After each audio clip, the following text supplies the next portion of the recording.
Le cerveau du bébé et du jeune enfant étant en construction, il n'a pas les mêmes capacités que nous adultes. Les télévisions, les smartphones, ordinateurs ou autres tablettes envoient énormément d'informations au cerveau de l'enfant que celui-ci n'est pas encore en capacité de traiter. La lumière bleue des écrans et la fréquence des images diffusées vont avoir un effet très néfaste sur l'enfant.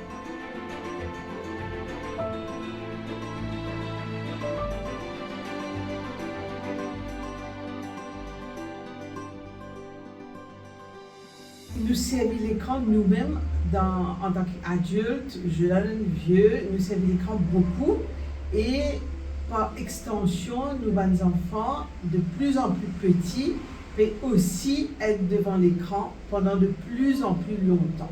Une étude peut montrer que même comme il était l'écran dans les années précédentes, doucement, il peut augmenter tous les ans. Donc tous les ans, les enfants persistent plus longtemps devant l'écran et les enfants qui persistent devant l'écran, les classes peuvent venir de plus en plus petits.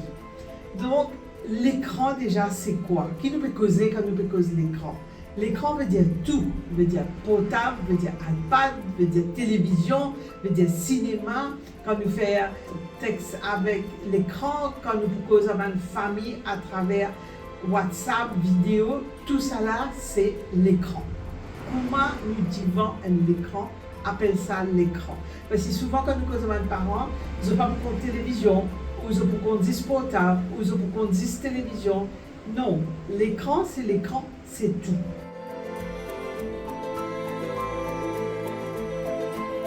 Les enfants de moins de 2 ans ne devraient pas passer de temps devant des écrans.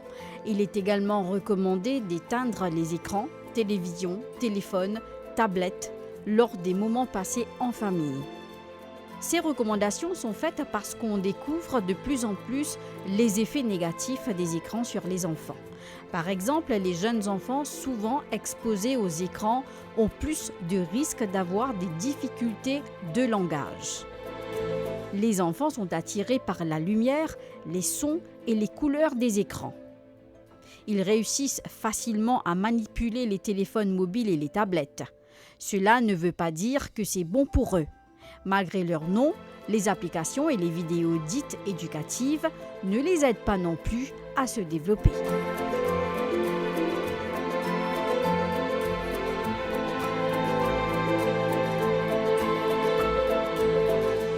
Donc nous commençons par un petit d'abord.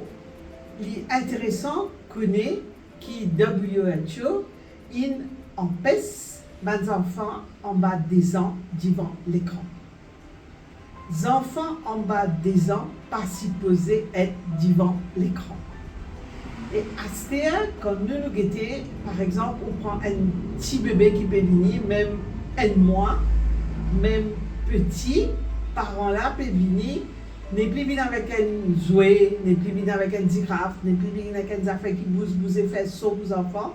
Ils viennent avec ce téléphone et ils peuvent mettre ce téléphone en et les pousser, gagner les enfants là, suivre ça la lumière et que ça son qui peut émaner depuis ce téléphone pour que les enfants là restent tranquilles. Donc, je peux faire lire peut-être inconsciemment, peut-être les plus faciles, mais il est très toxique pour ces enfants. Si un organisme international, WHO, une société pédiatrique internationale, peut dire pas servir l'écran en bas des ans, et non, raison. Nous avons un petit peu ça, une raison là. Premier d'abord, il trouvait de plus en plus une étude qu'il peut faire, peut montrer qu'un enfant, un nourrisson en bas des ans, il ne peut pas apprendre grand-chose avec un écran. Vous vous dites, qui m'a raconté? Oui, mon étude il montrait que les enfants en bas des ans apprennent plus avec un dimoun qu'avec un écran. Donc, les enfants là, ce cerveau, quand il peut développer, il est bizarre apprendre à interagir avec du monde. Pas oublier, nous vivons dans le monde avec du monde. et nous pouvons essayer d'élever nos enfants qui depuis petits, ils ont payé des affaires en machine. Ils n'ont pas payé des affaires en dimoun. Et ils montraient que le cerveau des enfants, les différents scanners qu'ils font, les différents tests qu'ils font, s'ils interagissent avec l'écran, ils ne pas développent aussi bien et aussi correctement que s'ils interagissent avec un dimoun. Donc, on rend compte que on peut quoi, quand on peut donner l'écran, on peut mettre aux enfants up to this world, on peut donner tous les développements, mais il est totalement faux. Les enfants là, surtout quand ils sont petits, ils ont besoin ils ont besoin un dimoun pour réagir avec.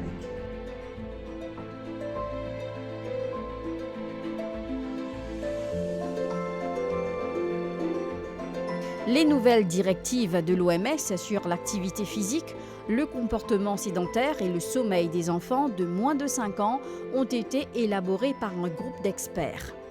Ces derniers ont évalué les effets d'un sommeil insuffisant sur les jeunes enfants et du temps passé à regarder des écrans ou à rester assis sur des chaises et des poussettes. Les enfants de 3 et 4 ans devraient faire au moins 3 heures d'activité physique par jour. Cela comprend au moins d'1 heure d'activité physique d'un niveau modéré à rigoureux. Par ailleurs, le temps passé devant les écrans ne doit pas passer 1 heure et un sommeil de bonne qualité est de 10 à 13 heures. Les parents doivent donner des occasions à leurs enfants de découvrir de nouvelles choses, par exemple un nouveau jeu ensemble, promener en forêt, lui donner des objets du bac de recyclage pour faire un bricolage. Il faut aussi laisser les enfants découvrir un objet en le touchant, mélanger les ingrédients d'une recette par exemple. Deuxièmement, il montrait qu'un enfant bizarre vivre avec lui-même. Un enfant bizarre capable reste avec lui-même. Et toujours parce que sa période en bas des ans là. Ça veut dire un enfant, il n'est pas capable bizarre être entertain 24 le 24. Parfois, les enfants là, bizarre dans ce verre, peut être plafond, peut être sur la main, peut être sur les pieds, peut être un jouet dans ce verre, peut être un miroir. Il a le droit de pleurer un petit guide, il a le droit de pleurer beaucoup, mais seulement ils font partie de ce développement. C'est comme ça qu'il est pour grandir. Et il n'est pas bizarre, et non, la musique tape son à longueur de journée pour qu'il puisse entertain. Parce qu'après, il n'est pas pour qu'on vive avec lui-même. Il n'est pas pour comprendre ce qu'il a besoin, il n'est pas pour comprendre lui-même. Aussi, un enfant bizarre apprendre qu'on get un adulte, un grand monde, et comprend longtemps, quand nous, les petits enfants, quand maman, papa, get tout, on finit comprendre à faire papa. Qui fait? Parce que depuis petit, nous pouvons get figure de maman, papa, et dans toute cette expression-là, les autres figures, autant qui est dans sa l'expression quand je ne suis pas content qu'il nous peut faire, autant est dans sa l'expression d'amour qu'ils ont pour nous. À ce terme, les enfants n'est plus tout figure de parents, de tout figure l'écran.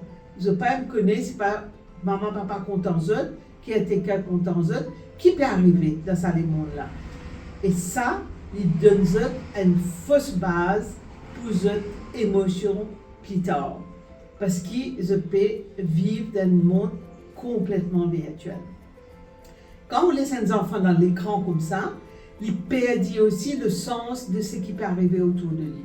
Déjà, nous connaissons les enfants, déjà pas comprendre du tout qui veut dire danger. Donc, le risque de brûlure, d'accident, galopéole aussi, mais il est très fréquent. À certains enfants qui souvent dans ce monde virtuel là, il y a encore qui pas comprendre qui peut arriver dans ce monde. Donc, par quoi qu'il l'écran nécessaire en bas des ans. Il est clair et net à ce là, avec toute bonne étude qu'il peut faire, avec tout bonne case studies qu'il nous peut gagner, que l'écran en bas des ans est plus nocif qui est profitable pour les enfants là ce développement.